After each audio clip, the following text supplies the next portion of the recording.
Hello दोस्तों, नमस्कार। बात कर लेते हैं आज की दिन भर की सारी बड़ी खबरों की, जहां सबसे पहले आपको बताएंगे अमेरिका ने इस देश के दबाव में हटाया पीओके और अक्साई चीन को। भारत का हिस्सा दिखाने वाला वो नक्शा दोस्तों हुआ बड़ा खुलासा। वहीं आपको बताएंगे नई दिल्ली से दूरी बनाकर बीजिंग इस्लामाबाद से बढ़ा ली नजदीकियां, ऑब्जर्वर सूची से भारत का नाम हुआ गायब। दोस्तों, बांग्लादेश में गुरुवार को होने वाले आज आम चुनावों के लिए अंतर्राष्ट्रीय ऑब्जर्वरों की सूची जारी हुई है, जिसको लेकर उस लिस्ट में भारत का नाम न होते ही मच गया तहलका। अन्य देशों के लोग ढाका पहुंच रहे हैं चुनाव के दौरान, लेकिन भारत का नाम उस लिस्ट में नहीं। आखिर क्यों ऐसी चाल चली मोहम्मद यूनुस ने? चुनाव के दौरान क्यों भारत को नहीं कर रहा है अलाउ? दोस्तों, चौंकाने वाली खबर आपको बताएंगे, बेहतरीन से बेहतरीन जानकारी बताएंगे। बस आप वीडियो के अंत तक बने रहिएगा। और खबरों में आगे बढ़ने से पहले, अगर आप भी मानते हैं कि ये बांग्लादेश में यूनुस और पाकिस्तान में शहबाज जैसे नए खिलाड़ी भारत जैसे देश को धोखा देने का प्रयास अवश्य कर रहे हैं, लेकिन कभी धोखा दे नहीं पाएंगे और भारत इनको पटकनी देने में भी पीछे नहीं हटेगा, तो वीडियो को लाइक करके इस चैनल को सब्सक्राइब करके बेल आइकन दबा के कमेंट में जय हिंद अवश्य कह दीजिएगा। बात कर लेते हैं पहली सबसे बड़ी खबर की, जहां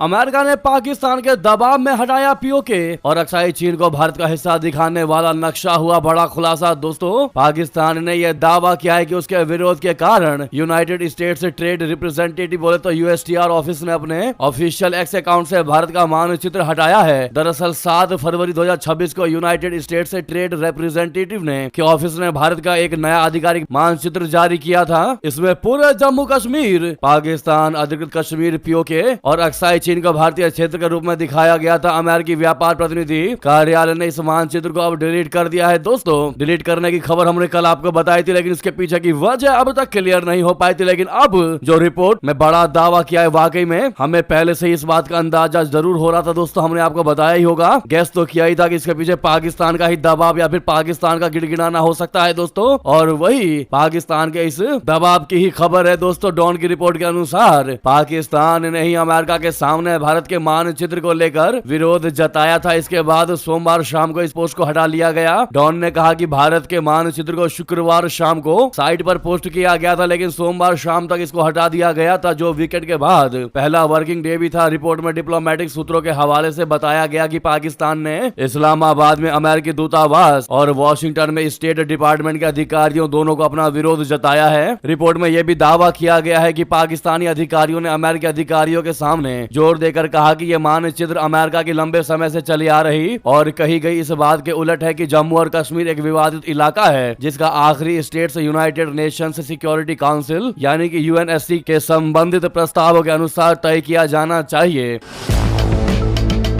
रिपोर्ट में दावा किया गया कि ऐसा लगता है कि यूनाइटेड स्टेट्स ट्रेड रिप्रेजेंटेटिव के ऑफिस ने यह मानचित्र गूगल मैप से लिया था। दोस्तों, डाउन की रिपोर्ट के अनुसार पाकिस्तानी अधिकारियों ने बताया कि जब कोई आउटलाइन मैप यूएस सरकार की किसी ऑफिशियल बॉडी द्वारा जारी किया जाता है तो उसका भी पॉलिटिकल और डिप्लोमेटिक महत्व होता है। खासकर कश्मीर जैसे सेंसिटिव मुद्दे पर यह चिंता तब और बढ़ गई जब भारत में इस मानचित्र को अमेरिकी पॉलिसी में कथित बदलाव के सबूत के तौर पर लिया गया और इसे भारत का समर्थन बताया गया। दोस्तों, पाकिस्तानी अधिकारियों ने कहा है कि इस बात ने इस्लामाबाद के लिए एक जरूरी ये कर दिया है कि वो तुरंत वॉशिंगटन को कश्मीर पर अपनी पुरानी और एक जैसी स्थिति याद दिलाए और ये पक्का कर ले कि ऐसी कोई गलतफहमी ना फैले। जी हां, हालांकि यूएसटीआर की प्रेस रिलीज उसकी वेबसाइट और सोशल मीडिया प्लेटफॉर्म पर मौजूद है, लेकिन भारत का नक्शा, खास नक्शा तब से हटा लिया गया है। जी हां, इसके उलट बांग्लादेश के साथ ट्रेड एग्रीमेंट पर United states trade representative USTR के ऑफिस की प्रेस रिलीज से जुड़ा नक्शा ऑनलाइन बना हुआ था, जिससे ये बात और पक्की हो जाती है कि भारत का नक्शा गलती से पोस्ट कर दिया गया था। अब जिस प्रकार से डाउन ने ये रिपोर्ट जारी किया है दोस्तों कि पाकिस्तान जो है वो अमेरिका के सामने, अमेरिकी अधिकारियों के सामने गिड़गिड़ा रहा था कि कृपया करके इस नक्शे को डिलीट कर दो, हटा दो। ऐसे में पाकिस्तान के द्वारा पाकिस्तान के पैर पड़ने की वजह से इस पोस्ट को अमेरिका के द्वारा डिलीट कर दिया गया। दोस्तों, इस नक्शे को उड़ा दिया गया। इस पर क्या है आपकी राय, जरूर कमेंट करके बताइएगा। लेकिन अगर आप भी मानते हैं कि जम्मू कश्मीर और पाकिस्तान ऑक्यूपाइड कश्मीर हमेशा से भारत का अभिन्न हिस्सा था, है और रहेगा, तो इस वीडियो को सबसे पहले लाइक कर दीजिएगा दोस्तों, और कमेंट में पीओके भारत का था, है और रहेगा जरूर कहिएगा। अगली और बेहतरीन खबर की बात करते हैं, जहां बांग्लादेश में गुरुवार को होने वाले आम चुनावों के लिए अंतर्राष्ट्रीय ऑब्जर्वरों की सूची जारी की गई है, जिसमें भारत को शामिल नहीं किया गया। दोस्तों, यूरोपीय संघ के अलावा 21 देशों के प्रतिनिधि ढाका पहुंच रहे हैं। सूची में पाकिस्तान के 8, चीन के 3, रशिया के 2, जापान के 4, दक्षिण कोरिया के 2, तुर्की के 13 सहित कई एशियाई और अफ्रीकी देशों के नाम है, लेकिन सूची में एक नाम नहीं है और वो नाम है दोस्तों अपने भारत का। जी हाँ, ये अनुपस्थिति कूटनीतिक हलकों में बहुत बड़ा बवाल और बहुत बड़ा चर्चा का विषय बन गया है। आपको बताते चले कि बांग्लादेश में शेख हसीना की सरकार के पतन के बाद बांग्लादेश में मोहम्मद यूनुस सरकार का जब से गठन हुआ तब से या यूनुस सरकार के दौरान भारत और बांग्लादेश के बीच रिश्तों में तनाव देखा गया है। अब चुनाव से पहले फिर से बांग्लादेश ने भारत को नजरअंदाज करने की कोशिश की। दोस्तों, भारत और बांग्लादेश के संबंध पिछले 1.5 दशक में रणनीतिक, आर्थिक और सुरक्षा सहयोग के स्तर पर मजबूत रहे हैं। भारत जो है वो बांग्लादेश का सबसे बड़ा पड़ोसी है। दोनों देशों के बीच सीमा, व्यापार और ट्रांजिट समझौते सक्रिय हैं। सुरक्षा सहयोग और कनेक्टिविटी प्रोजेक्ट लगातार बढ़े हैं। ऐसे में चुनावी ऑब्जर्वर सूची से भारत का बाहर रहना सामान्य प्रक्रिया से अलग माना जा रहा है। पाकिस्तान से 8 प्रतिनिधियों की संख्या प्रतीकात्मक से अधिक दिखती है। वहीं चीन बांग्लादेश का एक प्रमुख आर्थिक निवेशक है। इन दोनों देशों की उपस्थिति को कुछ विश्लेषक क्षेत्रीय शक्ति संतुलन के संदर्भ में देख रहे हैं। चुनावों की पारदर्शिता पर अंतर्राष्ट्रीय निगाह रहती है। यूरोपीय संघ और एशियाई देशों की मौजूदगी से ढाका ये दिखाना चाहता हो सकता है कि प्रक्रिया अंतर्राष्ट्रीय निगरानी में है। सवाल यह है कि भारत को आखिर इस लिस्ट से क्यों अलग रखा गया, क्यों भारत को इनवाइट नहीं किया गया और भारत को चुनाव से अलग रखने के क्या है मायने।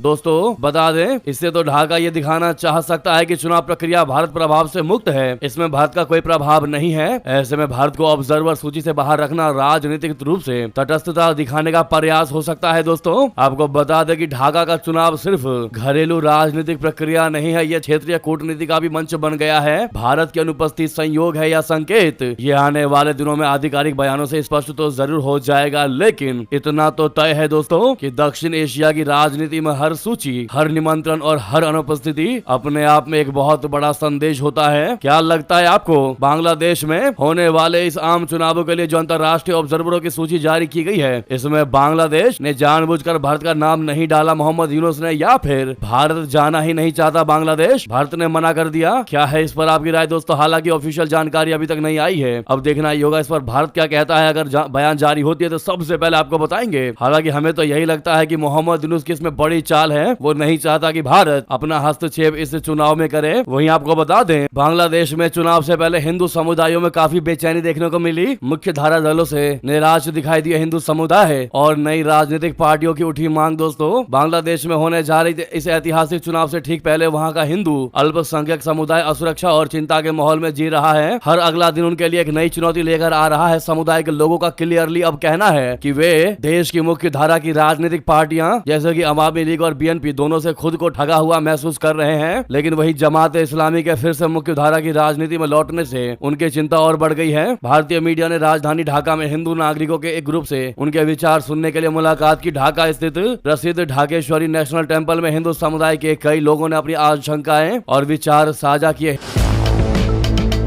हिंदू पुरुष और महिलाएं दोनों ही जमात के नेतृत्व वाली सरकार की संभावना से डरते हैं, जिसका मकसद बांग्लादेश में इस्लामी शरिया शासन लागू करना है। पहले की अवामी लीग और बीएनपी में हिंदुओं को कुछ रिप्रेजेंटेशन मिलने के बावजूद उन्हें लगता है कि यह सिर्फ दिखावा था और समुदाय के लिए मुश्किल से ही कुछ हुआ है। समुदाय के लोगों का कहना है कि अवामी लीग और बीएनपी दोनों सरकारों में हिंदुओं को कुछ प्रतिनिधित्व जरूर मिला, लेकिन वो सिर्फ प्रतीकात्मक रहा और इससे समुदाय की वास्तविक समस्याओं का समाधान न हो सका। उनका आरोप है कि राजनीतिक दल हिंदुओं को केवल वोट बैंक के रूप में देखते रहे हैं। वहीं दोस्तों, जानकारी ये है कि बांग्लादेश में 50% जो पोलिंग बूथ है वो काफी खतरनाक है। 90% स्टेशनों पर सीसीटीवी से निगरानी की जा रही है। राजधानी ढाका में कई पुलिस कर्मियों को बॉडी कैमरे पहनाकर तैनात किया गया है। निर्वाचन आयुक्त अब्दुल फजल मोहम्मद सनाउल्लाह ने मंगलवार देर रात पत्रकारों से बातचीत में कहा है कि स्थानीय स्तर पर संवेदनशीलता के आकलन के आधार पर सुरक्षा व्यवस्था की जा रही है। निर्वाचन आयोग के अधिकारियों ने बताया कि इन चुनावों में देश के चुनावी इतिहास में कानून प्रवर्तन कर्मियों की अब तक की सबसे बड़ी तैनाती तैनाती और प्रौद्योगिकी का सबसे व्यापक उपयोग देखने को मिलने वाला है। और दोस्तों यही वजह होती है कि अंतर्राष्ट्रीय स्तर से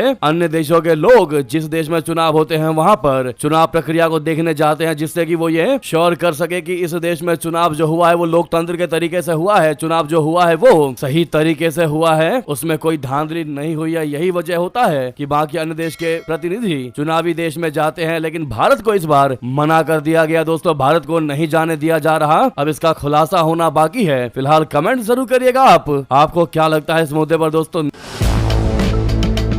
तो वहीं अब बात कर लेते हैं बांग्लादेश में सर्वे की, जहां पर क्या तारिक रहमान बनेंगे बांग्लादेश के अगले प्रधानमंत्री या फिर बीएनपी का भारत को लेकर क्या है स्टैंड। शेख हसीना के समर्थक आखिर किसको करेंगे वोट बता दें। भले ही आम चुनाव बांग्लादेश में हो रहा हो, लेकिन बांग्लादेश के सियासी इतिहास का सबसे खास चुनाव होने जा रहा है। अवामी लीग की गैर मौजूदगी में बीएनपी बांग्लादेश की सबसे बड़ी और पुरानी पार्टी के तौर पर देखी जा रही है। बीएनपी यानी बांग्लादेश नेशनलिस्ट पार्टी, जो कि यहाँ की सबसे पुरानी पार्टियों में से एक है। इस पार्टी की स्थापना 1 सितंबर 1978 में तत्कालीन राष्ट्रपति जियाउर रहमान ने की थी। बीएनपी की तरफ से खालिदा जिया पहली बार 1991 में बांग्लादेश की प्रधानमंत्री बनी थी। दूसरी बार साल 2001 में बीएनपी की खालिदा जिया ने बांग्लादेश में सरकार बनाई। हालांकि इस सरकार में जमात इस्लामी भी शामिल हुआ था, लेकिन साल 2006 के बाद से बांग्लादेश नेशनलिस्ट पार्टी कभी भी सत्ता में वापस नहीं आ पाई। ऐसे में बात यह है कि तारिक रहमान ने अपने चुनाव प्रचार में कोई कोर कसर नहीं छोड़ी। दोस्तों उन्होंने इस चुनाव में नारा दिया है कि बांग्लादेश बिफोर ऑल, यानी बांग्लादेश हर किसी से पहले है। बांग्लादेश की 2 सीटों से चुनाव लड़ रहे हैं और चुनावी घोषणा पत्र भी जारी कर चुके हैं। बीएनपी 300 सीटों में से 292 सीटों पर चुनाव लड़ रही है। 8 सीटें सहयोगी दलों के खाते में दे दी हैं। तारिक बीएनपी के प्रधानमंत्री पद के उम्मीदवार भी हैं। दोस्तों चुनाव के दौरान ही दुनिया भर के डेलीगेशन और डिप्लोमेट ने तारिक रहमान से मुलाकात की। कुछ बड़े चुनावी वादे जो तारिक रहमान की तरफ से किए गए हैं, जिनमें जुलाई नेशनल चार्टर को लागू करना, मुक्ति आंदोलन के सही इतिहास को पाठ्यक्रम का हिस्सा बनाना, बांग्लादेश में उपराष्ट्रपति का पद बनाना, कोई भी व्यक्ति अधिकतम 10 साल के लिए प्रधानमंत्री पद पर ही रह पाएगा, वहीं संसद में 100 सदस्यीय उच्च सदन की स्थापना करना,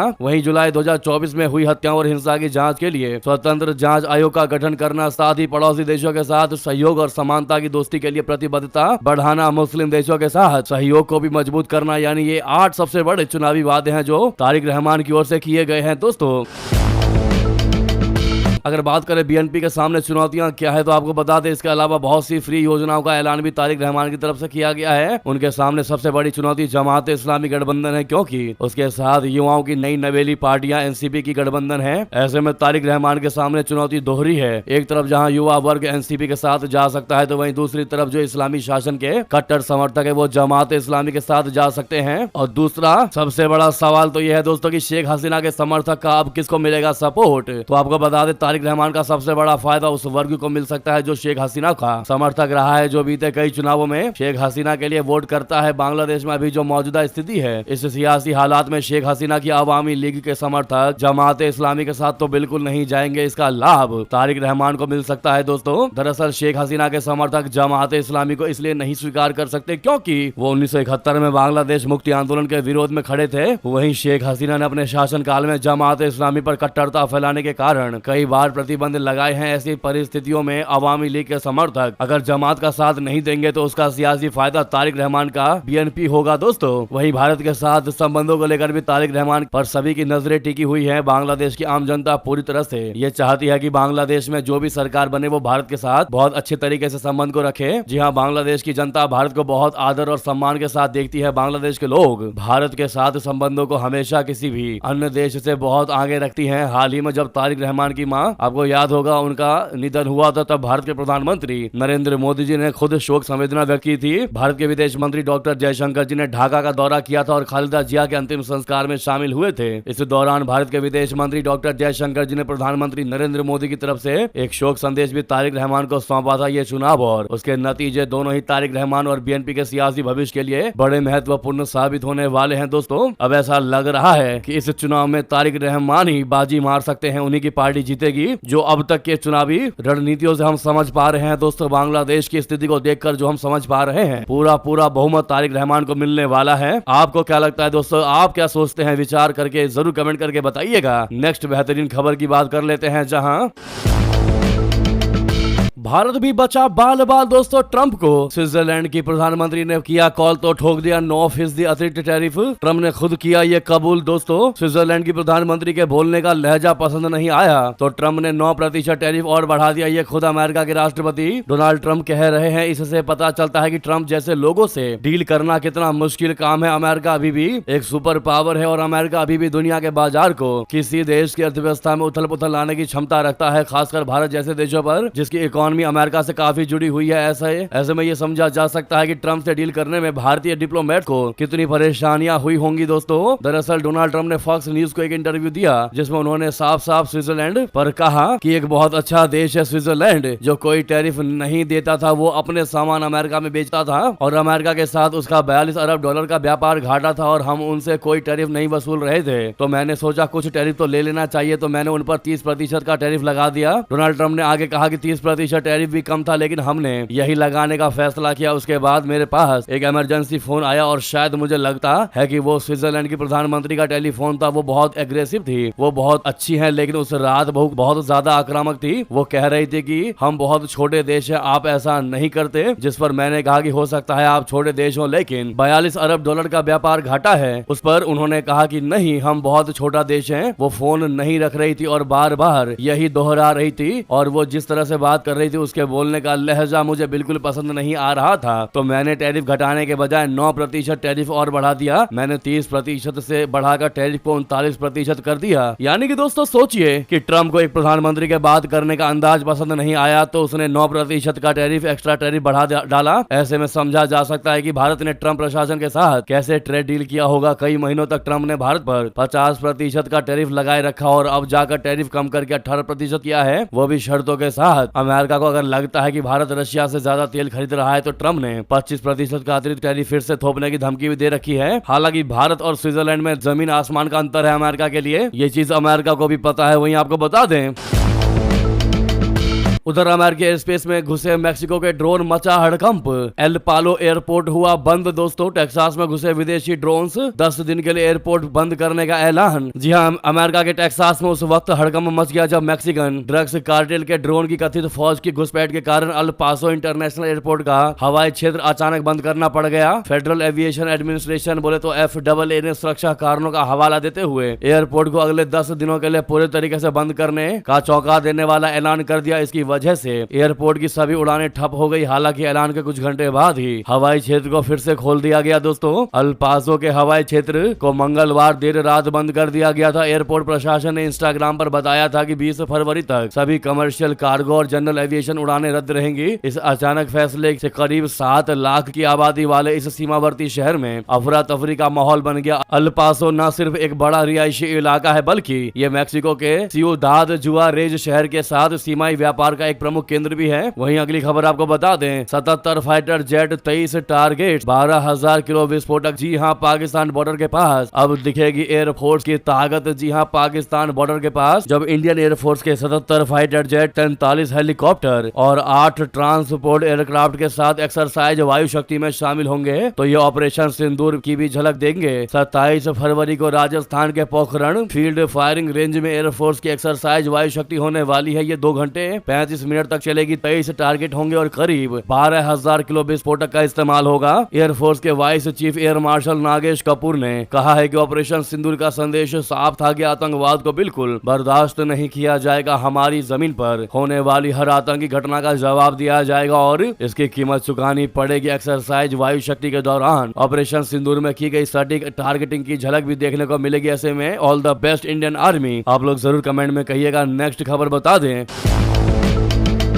वही ईरान पर हमले की तैयारी में अमेरिका एयरबेसों पर तैनात कर दिए फाइटर जेट्स। सैटेलाइट इमेजों से हुआ बड़ा खुलासा दोस्तों। अमेरिका ने कतर के अल उदैद एयरबेस पर पैट्रियट मिसाइल सिस्टम को मोबाइल ट्रैक लॉन्चर्स पर लोड कर दिया है। यह कदम जनवरी 2026 से बढ़ते ईरान के साथ तनाव के बीच उठाया गया है। हालिया जारी हुई सैटेलाइट इमेज से पता चला है कि अमेरिकी सेना ने पैट्रियट मिसाइलों को ट्रक पर माउंट कर दिया ताकि वह जल्दी से किसी भी जगह पर लेकर जाए जा सके और डिफेंसिव या फिर डिफेंसिव पोजीशन में बदली जा सके। दोस्तों ये अमेरिका का सबसे बड़ी मिडिल ईस्ट बेस है जहां से पूरे क्षेत्र में ऑपरेशंस चलते हैं। लेकिन इसी बीच जो जानकारी आ रही है दोस्तों वो ये है कि अमेरिका और इजराइल में भी टेंशन बढ़ गई है। विशेषज्ञों का कहना है कि ईरान को जंग में हराना काफी मुश्किल साबित होने वाला है। सवाल है क्यों सुपर पावर देश भी ईरान को नहीं हरा सकते। काफी इंटरेस्टिंग बात है, इंटरेस्टिंग लॉजिक है इसके पीछे दोस्तों। बता दें इस युद्ध को अमेरिका के लिए उतना आसान नहीं माना जा रहा जितना दिखाई दे रहा है। सबको यह लगता है कि अमेरिका अपने बड़े बड़े और एडवांस मिसाइल लेकर आएंगे और ईरान से छोटे देश पर अटैक करेंगे और ईरान नेस्तनाबूद हो जाएगा, जबकि इतना आसान नहीं है दोस्तों। ईरान ने दशकों से लगे प्रतिबंध के बावजूद आप इमेजिन कर सकते हैं वो अपनी सैन्य शक्ति में जबरदस्त इजाफा करता दिखाई दिया। वर्तमान में ईरान के पास मिसाइल और ड्रोन की एक बहुत बड़ी फौज है जो न सिर्फ अमेरिका बल्कि इजराइल को भी चुनौती देने की अकेले ताकत रखती है। ईरान ने पिछले साल इजराइल के खिलाफ जवाबी हमले के दौरान अपनी सैन्य ताकत का प्रदर्शन भी किया था, जिसका विटनेस दोस्तों हम और आप बहुत अच्छे से हैं। ईरान ने यह हमला तब किया था जब इजराइल और अमेरिका दोनों ने दावा किया था कि उन्होंने ईरानी एयर डिफेंस, मिसाइल फैक्ट्री और परमाणु फैसिलिटी को तबाह कर दिया है। दोस्तों ईरान का मुल्ला शासन इस्लामी क्रांति के बाद सबसे मुश्किल दौर से गुजर रहा है।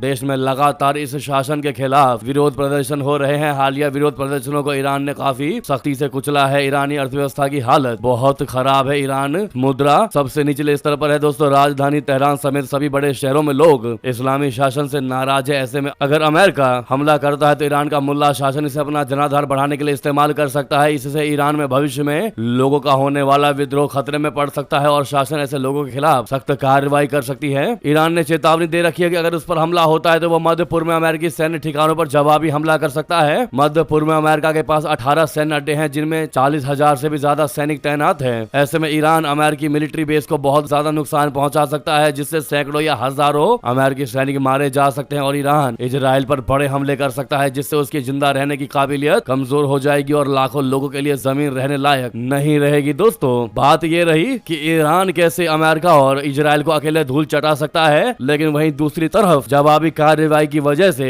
ईरान पर अमेरिकी हमले से सऊदी अरबिया और कतर बाकी मुस्लिम देश डरते दिखाई दे रहे हैं। दोस्तों क्या है इन खाड़ी देशों के संकट की वजह बता दें। जिस प्रकार से राष्ट्रपति डोनाल्ड ट्रंप ने धमकी दी है कि अगर अब बातचीत टूटती है तो वो मिसाइलों से लैस युद्धपोतों के एक बड़े बेड़े को भेज देंगे। इस बीच खाड़ी के इलाके में जंग की बढ़ती आशंका से सऊदी अरबिया, कतर और ओमान जैसे पड़ोसी मुस्लिम देश डरे हुए हैं। एक्सपर्ट्स का कहना है कि सऊदी अरबिया, कतर और ओमान के अमेरिका के ईरान पर हमले या वहां के शासन के ढह जाने के डर की असल वजह मुस्लिम प्रेम नहीं बल्कि पूरे खाड़ी के इलाके में अस्थिरता के फैलने का खतरा है। और यही वजह है दोस्तों की ईरान पर अमेरिकी और इजरायली हमले का विरोध कर रहे हैं मुस्लिम देश। तो वहीं आपको बता दें वित्त मंत्री निर्मला सीतारमण जी का टीएमसी सरकार पर करारा प्रहार, कहा बंगाल में कानून नहीं बम चलता है। जी हां, वित्त मंत्री निर्मला सीतारमण ने बुधवार को लोकसभा में पश्चिम बंगाल की तृणमूल कांग्रेस सरकार पर करारा प्रहार किया। उन्होंने कहा कि बंगाल में बम चलता है, कानून नहीं। सदन में विपक्षी सदस्यों के शोरगुल के बीच उन्होंने राज्य में महिलाओं के साथ हुई कुछ हालिया घटनाक्रमों का जिक्र करते हुए कहा कि ममता बनर्जी सरकार कानून व्यवस्था को बेहतर करने के बजाय दोष महिलाओं पर मंड रही है। वित्त मंत्री केंद्रीय बजट पर सदन में हुई चर्चा का जवाब दे रही थी। उन्होंने पश्चिम बंगाल की मुख्यमंत्री ममता बनर्जी पर निशाना साधते हुए कहा कि माननीय मुख्यमंत्री एक महिला होते हुए भी बोल रही हैं कि अगर महिला विशेष रूप से लड़की हो तो रात्रि के समय बाहर न जाओ। आप कानून व्यवस्था को बेहतर नहीं कर रहे हैं मगर महिला के ऊपर दोष डाल रहे हैं। उन्होंने राज्य के दुर्गापुर में एक एमबीबीएस छात्रा के साथ अक्टूबर 2025 में हुए सामूहिक दुष्कर्म की घटना का जिक्र करते हुए ये बात कही। दोस्तों सीतारमण जी ने तृणमूल कांग्रेस पर निशाना साधते हुए कह दिया कि बंगाल में बम चलता है, कानून नहीं। बंगाल में इस साल विधानसभा चुनाव होने वाले हैं। वित्त मंत्री ने बजट पर चर्चा के दौरान तृणमूल कांग्रेसी सदस्य अभिषेक बनर्जी और की ओर से जीएसटी को लेकर गलत दावा करने का भी पलटवार किया। उन्होंने कहा कि मैंने अभिषेक बनर्जी का भाषण ध्यान से सुना मगर मुझे दुख हो रहा है कि तथ्यों को तोड़ मरोड़ कर इस सदन में एकदम गलत बयान दिया गया। वहीं इसी बीच ये देवी की सारी बड़ी जानकारी आपको खबर कैसी लगी जरूर कमेंट करके बताइएगा। लगे हाथों इस वीडियो को लाइक करके इस चैनल को सब्सक्राइब करके बेल आइकन दबा के कमेंट में जय हिंद कह दीजिएगा। मिलता अगली बड़ी खबर में। यहाँ तक बने रहने के लिए आप सभी का बहुत बहुत धन्यवाद, बहुत बहुत आभार। जय हिंद, जय भारत।